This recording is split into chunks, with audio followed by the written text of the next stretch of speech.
Hello everyone and welcome to Through the Wire. We discussed all the hottest stories in sports straight from the headlines. I'm John Paul Salmanga, this is Em Molina, and leading things off first is the NBA Finals. We got the Spurs, yes. San Antonio Spurs, five-time NBA World Champions as of Sunday in a rather lopsided Game 5 here. So I was not expecting 5 games at all. Yeah, after that last series last year where they went to 7, like right to the final minute, this was just such a one-sided affair this time around. What happened? I think what happened is after Greg Popovich lost the series last year, he told his team this is never going to happen again. I think he wanted this matchup. He wanted this rematch.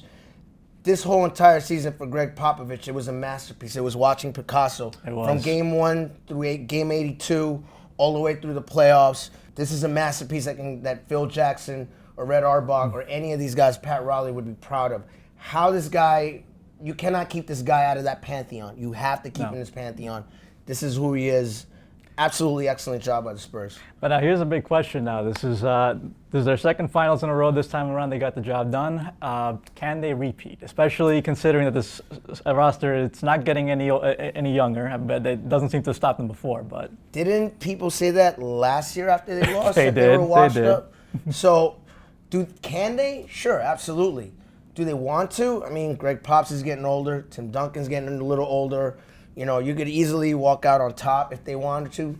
It's their world. It's the Spurs world. It's been the Heat's world since the decision, and it's a whole new world order now. So. And speaking of the Heat, now that brings them to a different question. Now, we had the big three: LeBron James, Dwayne Wade, and Chris Bosh, all eligible for free agency after the summer. After this loss, it's a very tough loss to swallow this time around. Where do they go from here? There's no room for sentimentality here. You have to change the team, and there's one guy that's got to go who was just absolutely atrocious. You're talking about Dwayne Wade. Absolutely.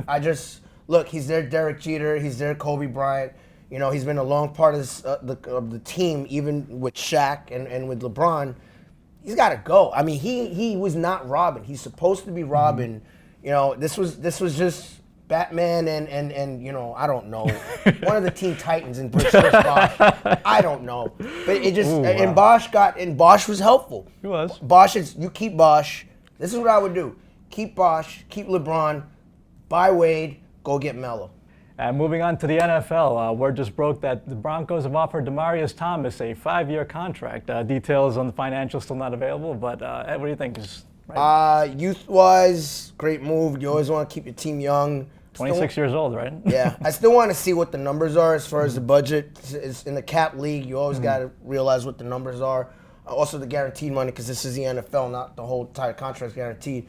But I think it's a great move in solidifying a future for this team. You don't know how much Peyton Manning's got left, so you want to give him the best receivers.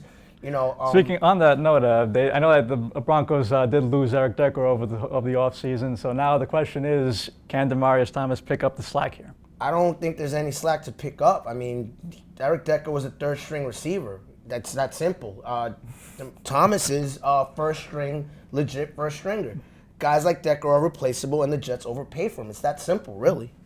Indeed, we shall see. And that wraps up this edition of Through the Wire. Remember to tune in next week for more, and to continue the conversation, remember to log on to LatinPost.com.